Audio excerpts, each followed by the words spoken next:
Hi friends, welcome back. Recently कल एक news आया कि रिजर्व बैंक ऑफ इंडिया ने गवर्नमेंट को 2.1 लाख करोड़ का डिविडेंड डिक्लेयर किया। अब सवाल यह आया कि आरबीआई के पास ये पैसे आते कहाँ से है, क्या है उनका इनकम जनरेशन सोर्स। तो ये वीडियो उसके लिए। आज इस वीडियो में हम लोग बात करेंगे पहला इनकम सोर्स जो आरबीआई के पास है, RBI, reserve bank of India. Reserve bank of India establish हुआ था 1934 में। तब वो एक प्राइवेट बैंक था।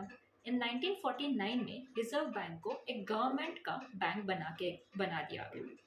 सो आरबीआई एक नॉन प्रॉफिट ऑर्गेनाइजेशन है।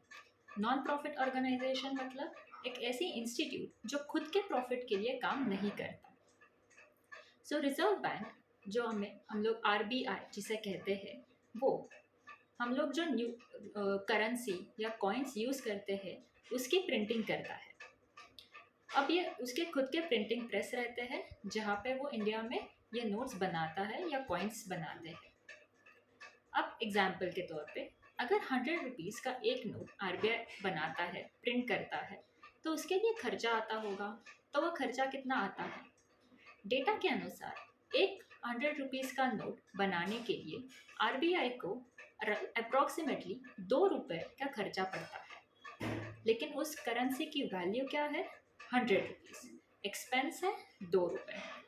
प्रॉफिट हुआ अराउंड 98 रुपीज़। ये हो गया एक पार्ट। अब आपका और मेरा अकाउंट आरबीआई में तो रहता नहीं, तो आरबीआई कैसे इस अमाउंट को डाइवर्ट करेगा पब्लिक तक पहुंचाने के लिए? तो इसके लिए रहते हैं बैंक्स, जहाँ पे यूजुअली हमारा और आपका अकाउंट रहता है। कोई भी बैंक हो सकता है, state bank, axis bank, HDFC bank, या फिर कोई कोऑपरेटिव बैंक, कॉस्मस बैंक, कोई पत संस्था, कुछ भी हो सकता है।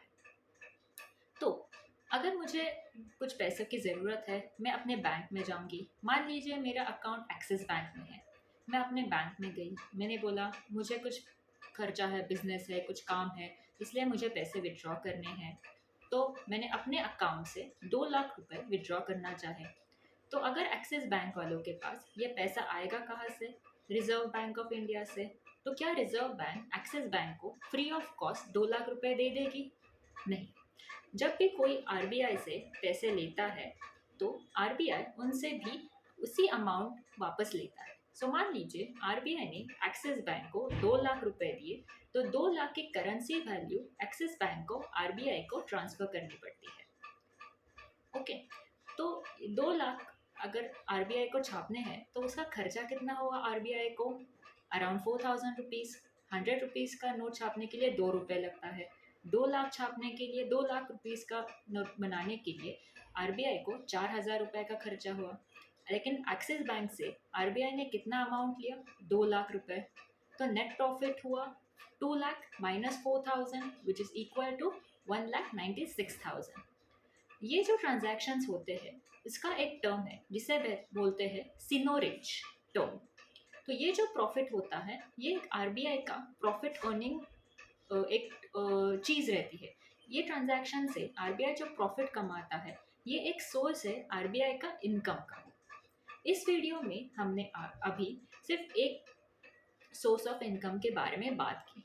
अगले वीडियो में, ये पार्ट 1 था, अगले वीडियो में हम लोग और ऐसे क्या क्या सोर्सेस है आरबीआई के पास उसके बारे में बात करेंगे। So stay tuned and subscribe. Thank you.